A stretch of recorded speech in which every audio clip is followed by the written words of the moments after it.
we see a lot of gacha games mess up, right? We've seen Black Beacon end of service recently. We've seen Stella Sora have launch issues, come out and apologize for various different issues. Didn't mention the monetization, but various different issues. We've seen, Kuro make sincere apologies when Wuthering Waves kind of had a launch issues. There's lots of dodgy stuff that happens in the gacha space, right? Whether it's greed, whether it's just poor decisions, poor management, badly developed games.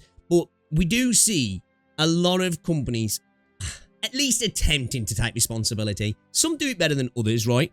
And some kind of fail at it. But a lot of the time, I think it's fair to say they somewhat attempt to, right? They somewhat attempt to. Let me introduce you to Call of Duty, guys. Okay? Let me introduce you to Call of Duty. Potentially one of the worst Call of Duties we've ever seen. I know some people are saying they're enjoying the multiplayer, but when I look at the gameplay, it seems like every map I see somebody playing on is an old map remade, which I don't have an issue with remade maps. It's just when it becomes a mass majority, which I don't know if that's a fact, it just looks a problem. And you've got these old maps and how fast you get into combat now is just ridiculous. Like, the game just doesn't look fun, in my opinion, right? Now, that's not even to mention the story, right? The story is an absolute joke. Like, people are playing the story, watching cutscenes to have people drop in and start talking to them because it's always online and co-op, and people were having themselves kicked out of the story player game while they went for a shit or something, having to wait in queues to start the single player story because it's online. The story literally is just a vehicle to open the end game, and the idea of having an end game that's at the end of the story for me in a Call of Duty game is just stupid. Just have that mode as part of the multiplayer, right? This idea of an end game in COD, to me, I really don't like that, because again, it's this thing of live service games. It's all about retention. Fuck the soul. Fuck the quality. Retention. That's such a bad launch, right? Accused of using AI. The American government's actually getting involved. And gacha games mess up a lot. But at least we get attempts at apologies. This is what people was probably thinking was an apology. We got this post 2 days ago. Thank you to our community and developers. This is just the start. And then, let's have a look at this. Congratulations to Treyarch, Raven, and all the incredible Black Ops 7 developers, and thank you to the Call of Duty fans everywhere. Why are you congratulating them, bro? What, for using AI? For having what's considered the worst campaign in Call of Duty history? For fighting giant dudes? For trying to recreate moments from, like, Black Ops 1 and having it just, like, bastardized, you know what I mean? For having what looks like, in my opinion, a poor showing of the multiplayer. And this is coming from somebody who's played Call of Duty since Call of Duty Big Red 1, right? The actual, you know what? We're not even seeing the elephant in the room. We shot it, chopped it up, and we ate it, right? That's how far these guys are going. Across opening weekend, we've seen a great response to the quality and depth of gameplay in Black Ops 7. What are these guys smoking? I want this confidence. I want this sort of confidence, I do. Because you will succeed in life. It doesn't matter what you're doing. You're just going to be like, yes, I am the man. Across opening weekend, we've seen a great response to quality. That is just a lie. That is just such a lie. It's actually insane. This is only the start. Our teams have an incredible year of content and events lined up, beginning with Season 1 around the corner. We couldn't be more excited for what's to come in Black Ops 7. Actually, the most insane response to a launch I've ever seen. And we play gacha games, right? Like, we have seen shit in this space. This is a whole new level of we do not give a fuck. We do not give a fuck, right? Again, I said I kind of respected the confidence to release Black Ops 7 in the state it's in when Battlefield 6 has just come out and he's having a good showing. This is a good Battlefield, right? I've been playing it. I haven't played it for the last week or so, but I really like Battlefield 6, right? And, you know, it's a big turnaround from 2042, which I actually did have fun with 2042. Launch issues aside, after that, the game kind of picked up for me. But, like, with the quality that they put out in Battlefield 6, these guys come along and they're like, it don't matter.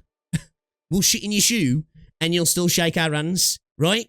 Like, the actual audacity to say we've seen a great response to the quality. Like, the game has just been roasted non-stop since its launch, to the point where governmental individuals, people within the government of America, have spoke on how AI needs to be regulated because of the use of AI in this, in regards to the calling cards, right? That look trash, if you ask me as well. Like, I remember the days of the old school calling cards and them actually being quite cool.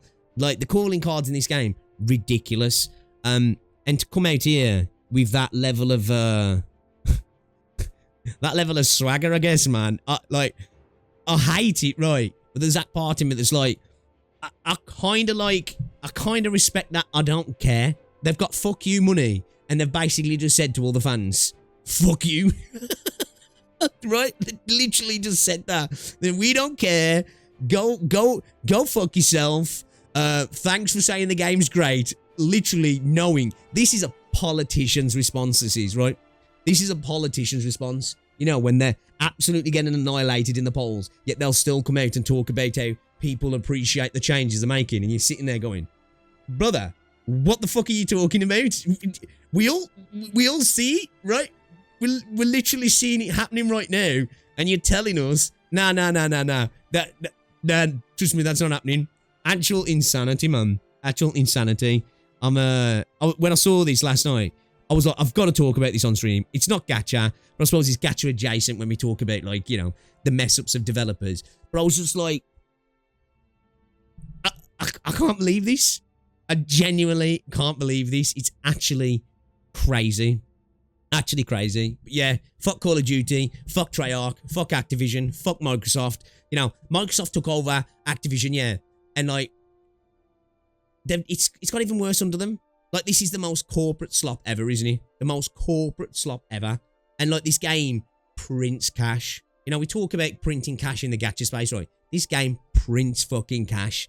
And, man, the regression is actually insane. You know, it's wild. Yo, Renegade, what's up, buddy?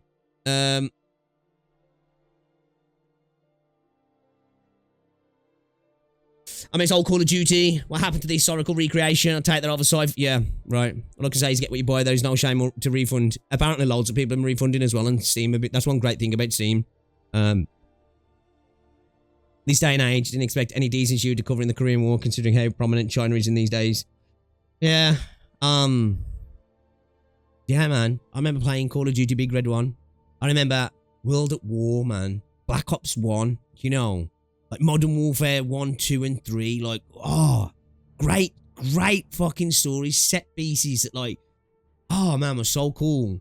And then you've got a dude coming out of a flower and then turning into a fucking titan. And then you're fighting him where he's like, rah! Ah, it's like, what are we doing, bro? Actually crazy. Actually crazy. But yeah, I just wanted to add that in because I thought it was insane. I thought it was actually insane, chat.